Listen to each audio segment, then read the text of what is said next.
नहू के पिया तारा पेशिया हो रहा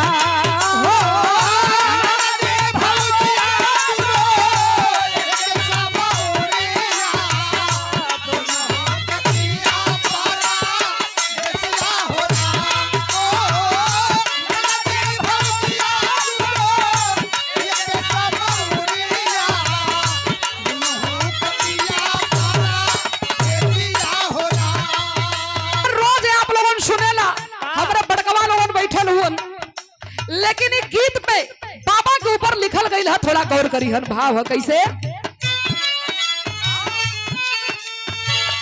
विश्व में बनारस हमा हन मोरे बाबूजी,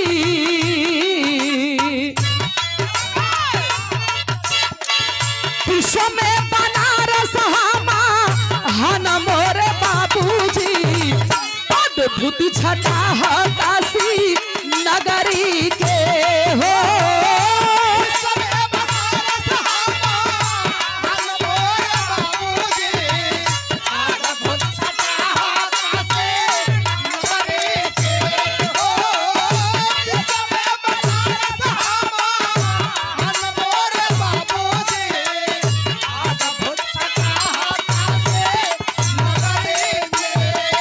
शुरुआत हो गई, कहा नाम बा कैसे?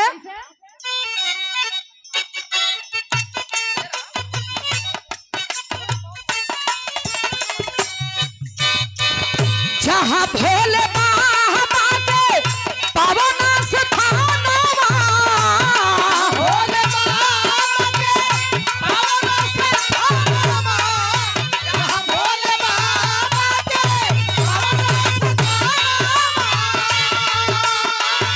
एक साधु संत आइले, एक साधु संत आइले काशी तारे में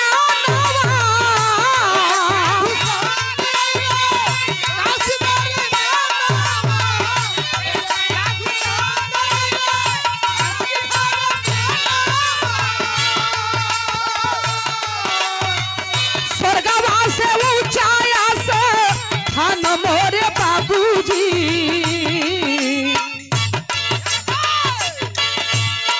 स्वर्गवा से ऊंचाया से थान मोरे बाबूजी, अद्भुत छटा काशी नगरी के हो।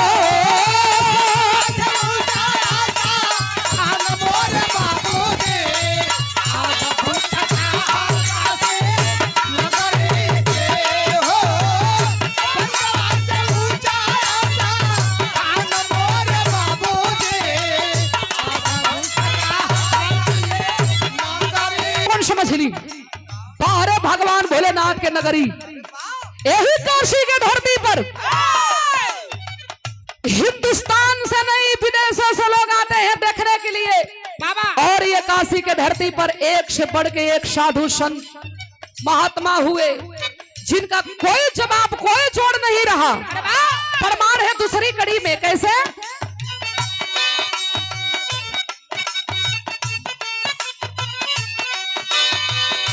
कच्चा बाबा के पानी सुनी जा जिकारिया, बाबा के पानी सुनी जा जिकारिया, कच्चा बाबा के पानी सुनी जा जिकारिया,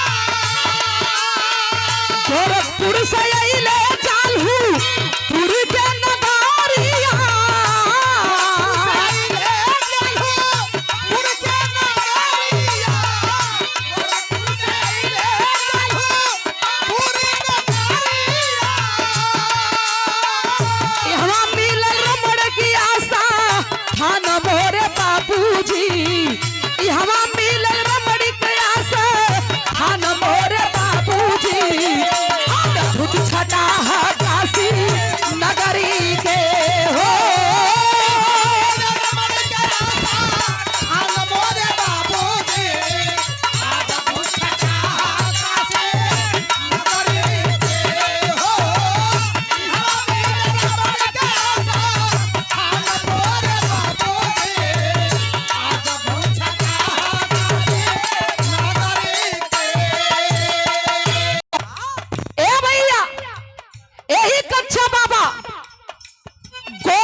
जौलपुर से चल के बनारस के धरती पे अइलन। अरे वाह, तो यही जालूपुर के धरती उनके बढ़िया लगल और दिव्य स्थान लगल। जालूपुर के धरती पर ही बाबा अपन भजन भाव करे लगलन। तो आगे भइल का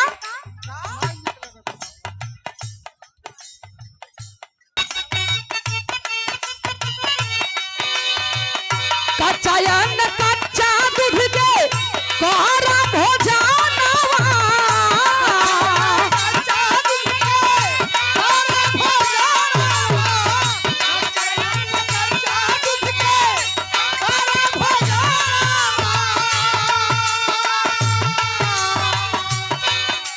और हमारे कच्चायन कच्चा भोजन, कच्चायन कच्चा दूध के कोहरा भोजनवा, कच्चा दूध के कोहरा भोजनवा, कच्चायन कच्चा दूध के कोहरा भोजनवा।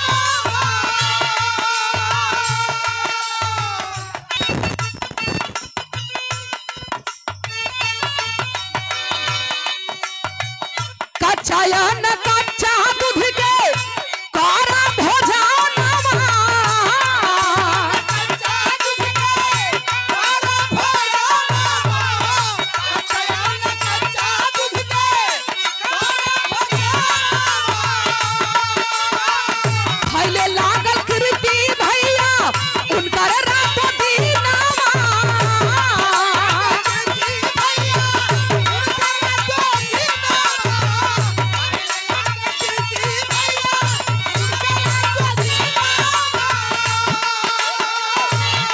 होखे लागल उनकर गुड़ गान मोरे बाबूजी, होखे लागल उनकर गुड़ गान मोरे बाबूजी।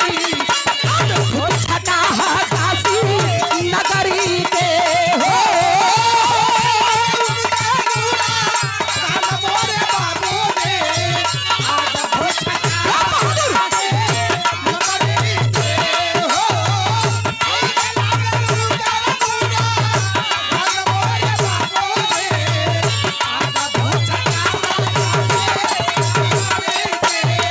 आए बाबू 12 कच्चा बाबा गोरखपुर से बनारस काशी के धरती पे अइलन। काशी के धरती से घूमते घूमते जालूपुर के धरती पे आके भजन भाव में कच्चा बाबा रम गए। लेकिन लोग बताते हैं यही कच्चा बाबा कच्चा अन्न हमन के रोटी बना के खाइल जाला, चावल पका के खाइल जाला, लेकिन कच्चा अन्न खा, कच्चा दूध पिया, हर चीज कच्चा खा कच्चा पिया। लोगन में बात होखे लगल कि अरे भाई जोन बाबा आइल हो नी कच्चा कैसन कुल खनवे खालन, यही से कच्चा बाबा नाम इनकर पड़ल। लोगन में चर्चा होखे लगल। बाहरे भगवान आगे प्रभु के चमत्कार भइल का कहते थत्ता ना खात हुन, कच्चे जौने मिलत बा तौने खाइल करत हुन। लेकिन बाहरे बाबा ये तो प्रभु ए धरती पे आई रहलन, ए धरती के उद्धार करे बदे। का नाम बा कैसे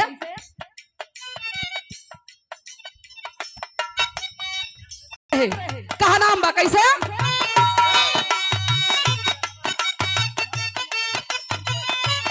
लेकिन गौर करिहन बात यही से शुरुआत होता। दूधावा पियावा तोहफा तुरके एक पिरानवा,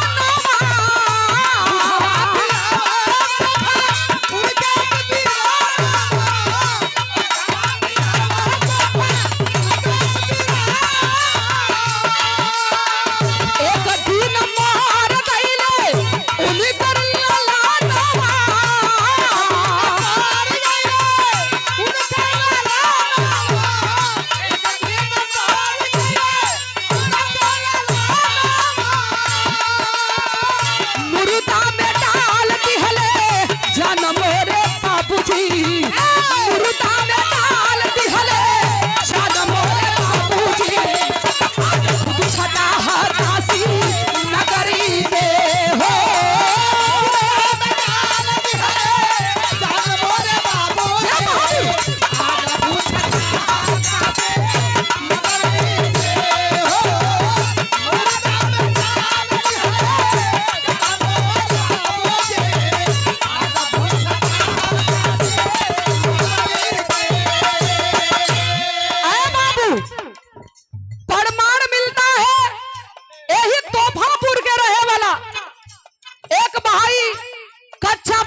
दिन अचानक उनकर बेटा, एकलौता बेटा, एक के बेटा रहल, आय हाय हाय वो बेटा मर गया।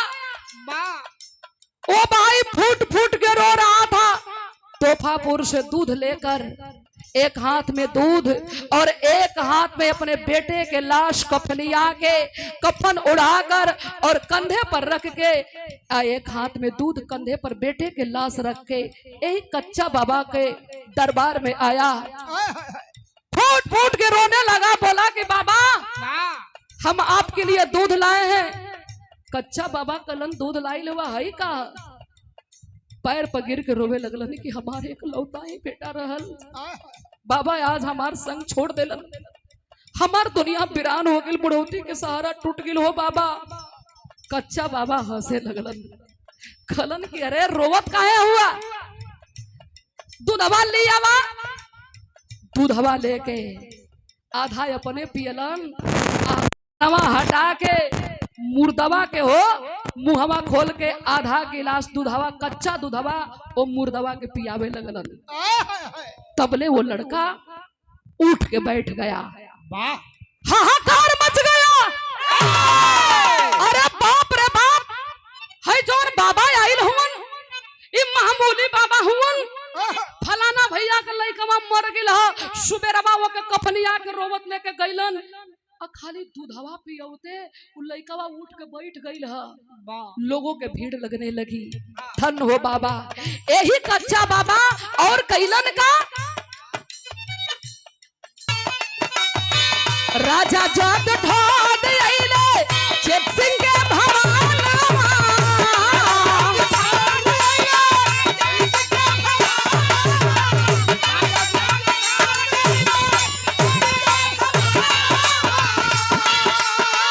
काशी त्रिशूल पर पासल हौवे ये रघानवा।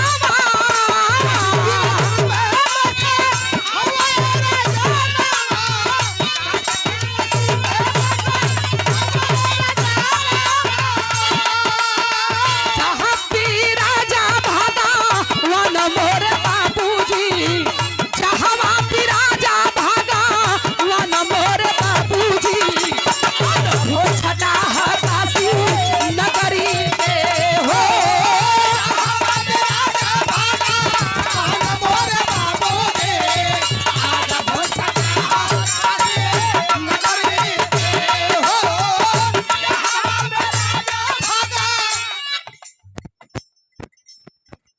आदिवासी के धरती पर अरे वाह काशी नरेश के पास आया। चेत नारायण सिंह, उस समय काशी नरेश चेत नारायण सिंह थे, वाह और बोला कि काशी के धरती के हमने बड़ा नाम सुना है राजा, क्या है यह काशी के धरती पर। अरे वाह तो काशी नरेश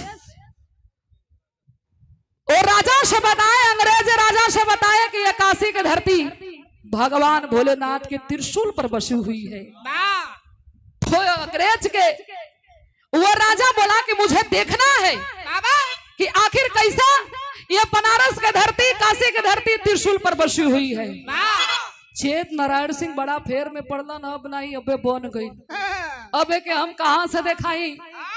घूमत फिरत चारों तरफ से बनारस के धरती पर चारों तरफ घूमते फिरते, साधुओं संतों से मिलते मिलाते, किसी के अंदर उतना क्षमता नहीं था कि वो राजा के, जो लंदन के राजा है, उसको दिखा दे कि बनारस के धरती, काशी के धरती कैसे त्रिशूल पर बसी हुई है। यही चालूपुर के धरती कच्चा बाबा का लेके हिलन कलन की बाबा लगत बा हमारे काशी के मर्यादा चल जाई।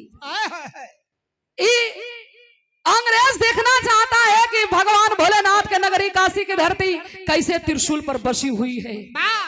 तो कच्चा बाबा ज्योति दिए, अंग्रेज को ज्योति दिए, और अंग्रेज देखा कि कैसे ये काशी की धरती, भगवान भोलेनाथ के धरती, भगवान भोलेनाथ के त्रिशूल पर बसी हुई है। यही कच्चा बाबा के दरबार और यही कच्चा बाबा के धरती है।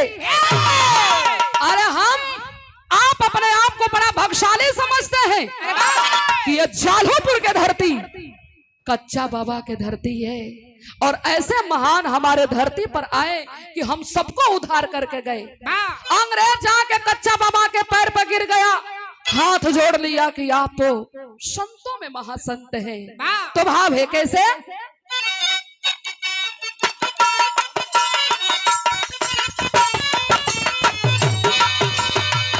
आखिरी बंद में भाव है कहना कैसे?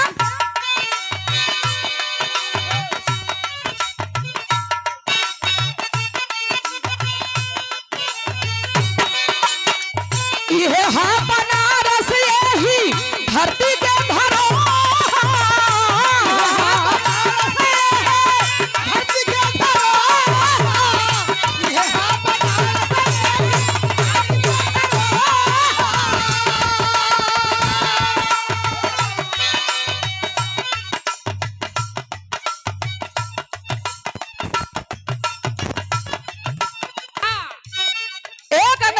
उसका नाम बताया गया जॉर्ज पंचम 1911 में, और बाबा के दर्शन करके गया दिल्ली के धरती पर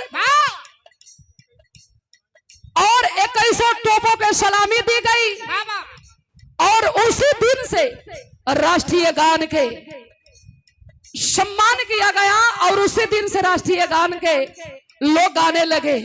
तो वही अंग्रेज के ही परिवार से आया था जॉर्ज पंचम।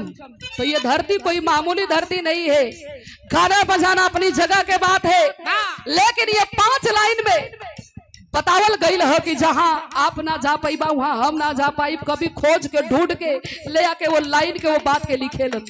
तो भाव है कैसे? ये हाँ बनारस यही धरती के धरो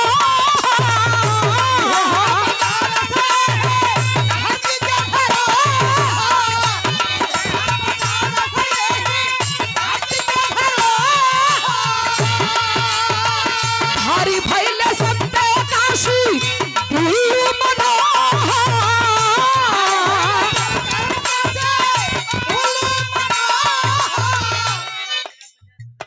भारी भैले सबे काशी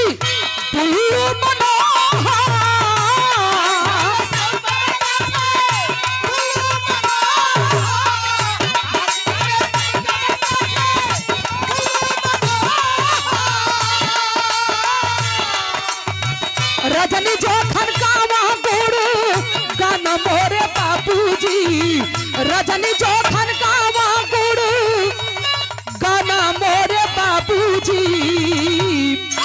अरे अद्भुत छटा काशी नगरी के हो।